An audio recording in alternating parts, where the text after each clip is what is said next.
The wind howled across the frozen plains of Veridian 9, rattling the thin walls of the solitary hut that stood like a stubborn sentinel against the endless white. Snow whipped in spirals, driven by a storm that had been building for hours. Inside, Kale, a human settler, worked tirelessly to repair the door latch, knowing the storm could tear it apart in moments if it remained weak. His fingers were numb despite his gloves, and his breath fogged the small, dimly lit room. Yet Kale felt a quiet satisfaction in the small victories of survival. Out here, alone in the harsh expanse of a frozen world, every simple repair, every bit of firewood stacked just so, was a testament to human endurance. Suddenly, a loud crash echoed outside. Kale froze, his heart quickening. The wind had carried the sound, but it was not the usual moan of ice or shifting snow. This was deliberate, something alive, moving with purpose. He gripped the hammer in his hand and cautiously stepped toward the door. A shadow passed across the thin window pane. Then the door shuddered violently, as if something outside had tried to force its way in. Kale's instincts told him to prepare for danger, but another part of him recognized fear and desperation in the motion. Whoever or whatever it was, they were not attacking randomly. They were seeking shelter. Kale flung the door open against the storm, the icy wind biting at his face. At the threshold, crouched in the snow, was a figure unlike anything he had ever seen. She had slender limbs covered in a shimmering, scaled skin that reflected the storm's pale light. Her eyes were large, liquid, and golden, flickering with terror. She tried to speak, emitting a series of rapid musical tones that Kale could not understand. Panic radiated from her, coiling around her like a living thing. Without thinking, Kale reached out.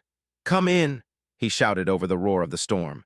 The alien recoiled, as if his presence was as dangerous as the storm outside. Kale stepped back, holding out his hands in a gesture of peace. "I'm not going to hurt you. Just come inside. You'll freeze out there." She hesitated, glancing at the snow that tore across the landscape, her golden eyes wide with indecision. Finally, with a sudden, desperate leap, she scrambled past him and into the hut, collapsing against the wall. Snowflakes fell from her scaled skin, melting on the wooden floorboards. Her breaths were sharp, shallow gasps, and she trembled violently. Kale closed the door against the blizzard, sealing them in, and lit the small heater at the corner of the room. Warmth spread slowly, and the alien shivered, curling into herself, still wary of him. Kale studied her carefully. She was smaller than a human, with delicate features that contrasted sharply with the harsh survivalist world outside. Her skin was strange, almost liquid in appearance, yet it radiated a subtle strength. He had encountered many alien species before, traders, explorers, even refugees, but never someone so clearly alone and terrified. His mind raced with questions. How had she come to Veridian 9? Why was she running from the storm rather than traveling in a group? And most pressing, what kind of danger had she faced that made her so afraid of him? He took a step closer, careful not to startle her. "It's okay," he said softly. "You're safe here. No one will hurt you." She flinched at his voice, pressing back into the wall. Kale realized that words alone would not bridge the gap between them. He needed to show her, not tell her. Slowly, he began pulling firewood from the stack by the wall, feeding the flames. The warmth spread quickly, and he noticed her tense posture relax slightly as the room grew more hospitable. Then he removed a pack of dried rations from the shelf. Holding them out with a gentle gesture, he offered her some food. She looked at it suspiciously, then at him, then back at the food. Hunger overcame caution, and she reached out with a trembling hand to take a piece. For a moment, silence reigned. The only sound was the storm's fury outside and the crackling of the fire. Kale studied her more closely and realized she was shivering not from cold alone. Her eyes darted constantly to the walls as if expecting danger to burst through them. It was fear of him, fear of humans. He felt a pang of understanding. Humans had a reputation across the galaxy. Some species believed them to be reckless, violent, unpredictable. But Kale knew the truth. Humans survived because they adapted, because they cared, because they could be both cunning and compassionate when circumstances demanded it.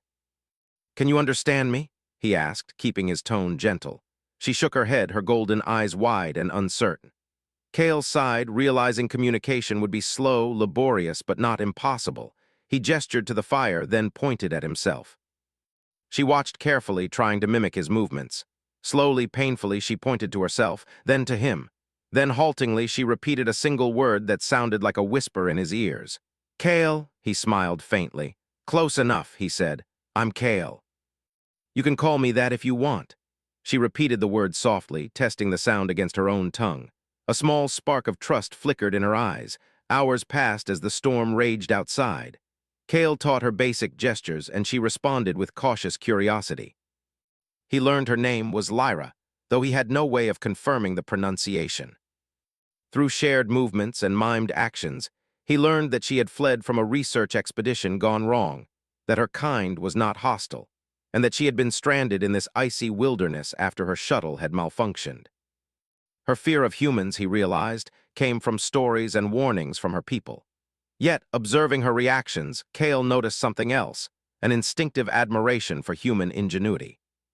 She watched how he used simple tools to reinforce the hut, how he maintained the fire, how he rationed food. It was a quiet acknowledgement that humans were capable of solving problems that her species might struggle with. As the night deepened, the wind outside became a monstrous roar, shaking the hut as if it might collapse under the storm's fury. Kale kept the fire going, fetched more wood, and checked the door and windows. Lyra huddled against the wall, her wide eyes never leaving him. At one point, she reached out and touched his arm briefly, then retracted, as if testing whether his warmth was real. Kale gave a gentle nod, letting her know she was safe.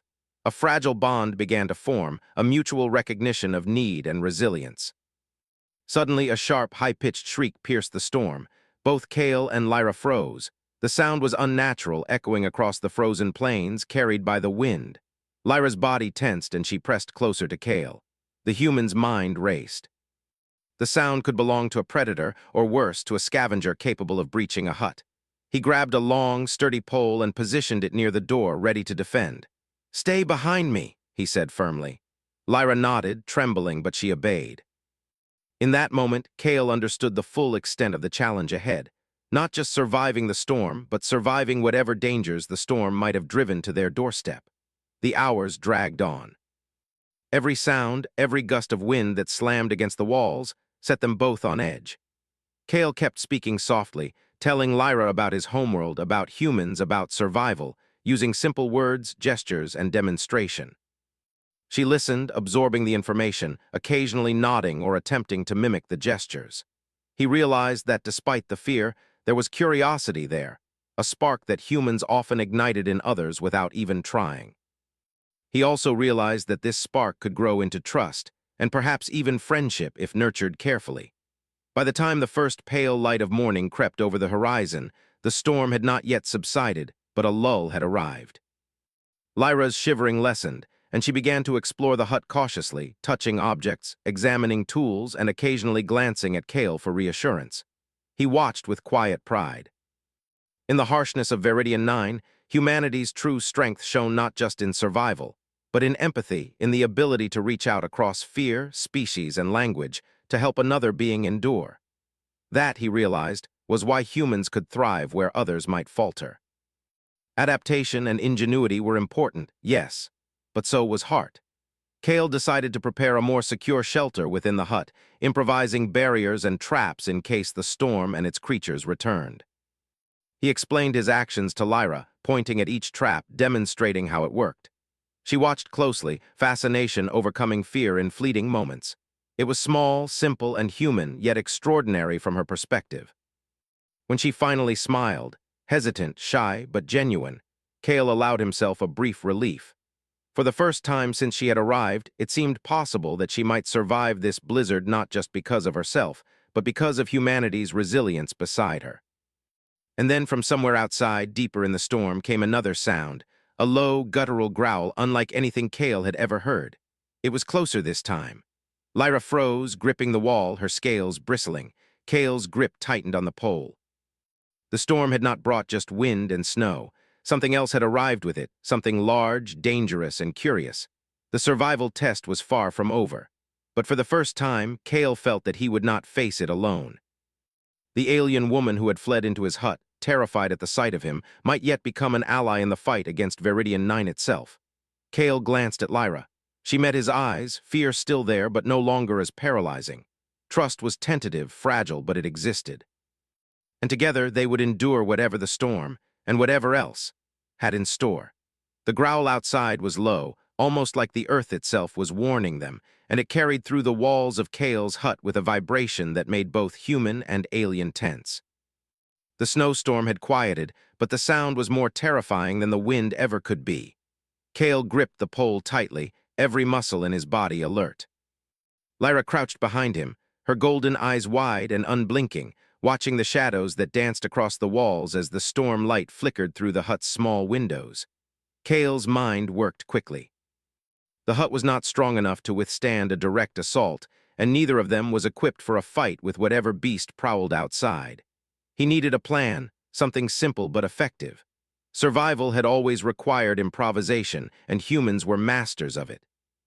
He gestured to Lyra to stay low and quiet, pointing toward the fire and the tools stacked along the walls. Slowly, carefully, he began moving. Outside, the growl came again, closer now.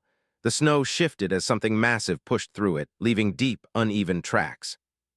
Kale's eyes narrowed. This creature was intelligent enough to track them through the storm. It was patient, waiting for an opening. The thought made his stomach tighten, but he forced himself to stay calm.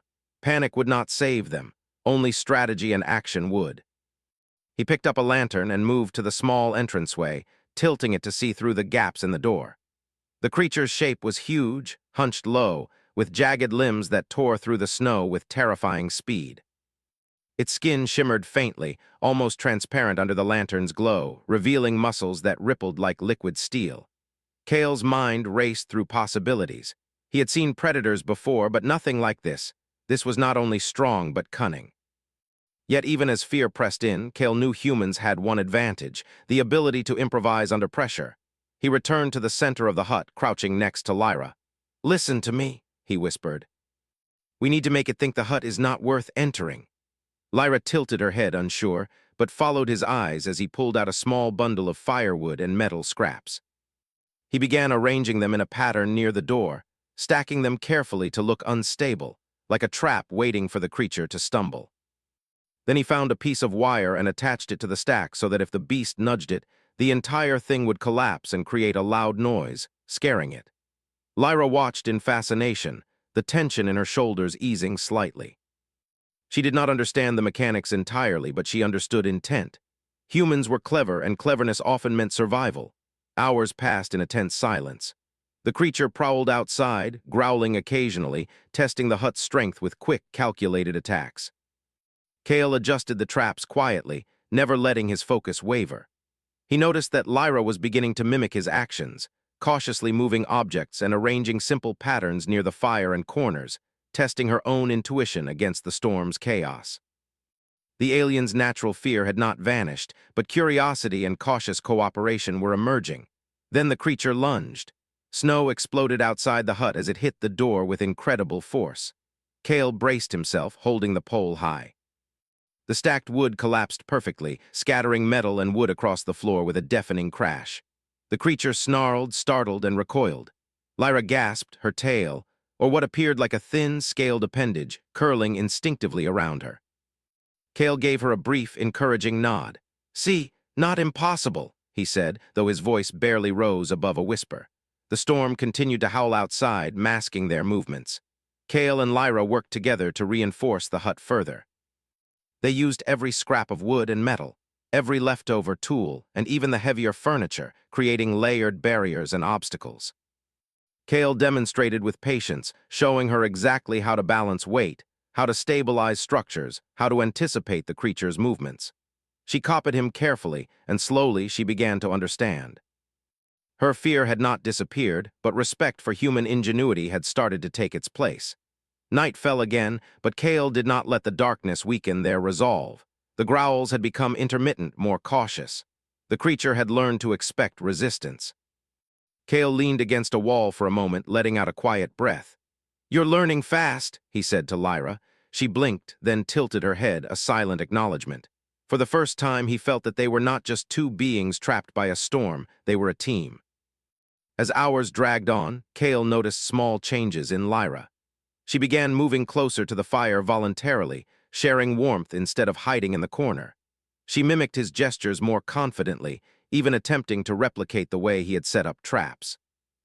There was a subtle intelligence in her eyes, a recognition that humans not only survived by brute strength but by thought, patience, and observation. Kale allowed himself a small smile. Humanity's greatest strength was not just in surviving harsh environments, but in teaching others to survive alongside them. Suddenly, the hut shook violently. The creature had found another weak point, pressing against the wall with massive force. Kale grabbed Lyra's arm. "Move," he shouted, pulling her behind the heaviest furniture. The creature roared, a sound so loud it rattled their bones, then struck the wall again. Kale realized they needed more than passive defense. They needed to actively repel it. He gestured to Lyra, showing her how to use a simple lever made from a wooden pole and a heavy crate. Together, they could swing the crate to hit the wall and create a loud, echoing impact. The creature flinched at the noise, startled by the unexpected counterattack. Lyra's initial hesitation melted into determination. She nodded, gripping the lever with Kale, and together they executed the plan. The crate slammed against the wall, and the creature recoiled once more, growling in frustration. Kale's heart pounded, but he allowed himself a flicker of hope. The alien was beginning to trust him, and together they could defend themselves. Hours passed like this, a tense rhythm of attacks and defenses. Kale learned more about the creature's behavior than he had thought possible. It was intelligent, calculating, and patient, but it had limits. It did not understand improvisation, and it did not anticipate coordinated resistance. Lyra, too, was learning. She noticed the creature's patterns, its hesitations, its small reactions to sound and movement. Her understanding of the situation began to complement Kale's strategy, a subtle partnership forming between human and alien. At dawn, the storm finally began to die down. The creature retreated into the blizzard, leaving deep tracks in the snow, but no further immediate threat. Kale slumped against a wall, exhausted, and Lyra sank beside him. For the first time, silence replaced tension. She looked at him, a mixture of awe and cautious respect in her golden eyes. He smiled faintly. "You did well," he said. She did not reply with words, but the nod she gave was more meaningful than any sentence. Trust had begun to take root, fragile but undeniable. Kale knew the storm was only part of the challenge. The blizzard had tested their ingenuity and courage, but survival on Veridian 9 required more than just enduring natural hazards. There were other dangers, other creatures, and possibly other humans whose intentions might not be friendly. Yet, he also knew something crucial. With cooperation and human adaptability, they could face what came next. Over the following day, Kale and Lyra worked to repair and reinforce the hut fully. Kale taught her basic survival techniques: how to start a fire with minimal fuel, how to reinforce doors and windows, how to ration food and water efficiently. Lyra absorbed the lessons quickly, demonstrating a natural intelligence and an uncanny ability to understand cause and effect. Watching her learn, Kale felt pride, not only in her adaptability, but in what humans could accomplish through teaching and sharing knowledge. By the evening, they had created a small but effective shelter, a bastion against the elements and the creatures that roamed the frozen plains. Kale looked at Lyra, noticing the subtle changes in her demeanor. Fear still lingered, but curiosity and determination were growing. She moved with more confidence, spoke, or rather gestured, with intention and began suggesting improvements to their defenses. It was a partnership now, fragile but real. That night, as the wind outside grew quiet, Kale and Lyra sat near the fire. He shared more about human life, about exploration and survival, using gestures and simple words. She listened intently, occasionally mimicking him, occasionally offering sounds of her own language. Through these exchanges, a silent understanding deepened. Humanity's greatest strength was not merely survival. It was empathy, ingenuity, and the ability to form bonds even in the harshest conditions. Lyra was learning this, experiencing it firsthand, and the respect in her eyes was unmistakable. As Kale drifted into a light sleep, he heard her soft breathing beside him, calm for the first time since the storm began. The storm outside had passed, but a larger journey awaited them. Navigating the frozen plains, facing predators, and eventually reaching a distant human settlement that might offer safety or challenge. He knew the real test was still ahead, but he also knew one crucial truth. Humans could endure, adapt, and overcome, and with Lyra learning from him, they had a real chance together. When he finally closed his eyes fully, he felt a quiet determination. The blizzard had tested them, the creature had challenged them, and fear had shadowed every moment. Yet in the heart of the storm, humanity's resilience had shone through. Lyra, the alien who had fled at the sight of him, now trusted him enough to share the fight. And that trust, fragile as it was, had begun to turn the impossible into something they might just survive. The night passed uneventfully, but the lessons endured. Kale and Lyra would need every skill, every ounce of ingenuity, and every thread of trust if they were to make it across Veridian 9. The storm had tested their courage, but it had also forged a bond. The alien who had once feared humans had seen their strength firsthand, and that realization was only the beginning. By dawn, the frozen horizon stretched endlessly before them, white and unbroken, but no longer threatening in the same way. Kale rose, determined to prepare for the next challenge, and Lyra followed, ready to learn, ready to act. Together, they would face the dangers of the world outside and humanity's reputation. Its courage, its ingenuity, and its heart would grow quietly, like the first light of day breaking through the blizzard. Morning light spread slowly across the frozen plains of Veridian 9. The storm had finally passed, leaving behind a silent world covered in deep snow and sharp ice. The air was still dangerous, cold enough to burn exposed skin, but it was calm. Kale stepped outside the hut and scanned the horizon. The tracks of the predator were still visible, leading away into the distance. It had not returned during the night. That alone felt like a small victory. Lyra followed him outside carefully. She squinted against the light, her golden eyes adjusting to the open world. This was the first time she had willingly stepped out beside him instead of hiding behind the door. Kale noticed that and felt a quiet sense of pride. Fear was still there, but it no longer controlled her. She stood tall, watching the empty plains with caution and curiosity. Kale pointed toward the far horizon where a faint, dark line cut across the white landscape. "That's where the settlement is," he said. "It's far, but it's our best chance." Lyra did not understand the words, but she followed his gesture. When she looked back at him, she nodded slowly. She trusted his judgment now. They prepared carefully. Kale packed food, water, tools, and emergency supplies. Everything had a purpose. Nothing was wasted. Lyra watched closely, memorizing each step. She helped where she could, handing him items, copying how he secured straps and balanced weight. By the time they were ready, they moved like partners, not strangers. The journey began under a pale sky. Every step through the snow was slow and tiring. The cold pressed in from all sides, testing their endurance. Kale set the pace, knowing that rushing would only lead to exhaustion. Lyra followed closely, copying his movements, stepping where he stepped, conserving energy just as he did. Human survival techniques, simple and effective, guided them forward. Hours passed with little change in the landscape. White stretched endlessly in every direction. The silence was heavy, broken only by the crunch of snow beneath their boots. Kale stayed alert, scanning for movement, for shadows that did not belong. Lyra did the same, her senses sharper than his in some ways. When she stopped suddenly and raised a hand, Kale froze instantly.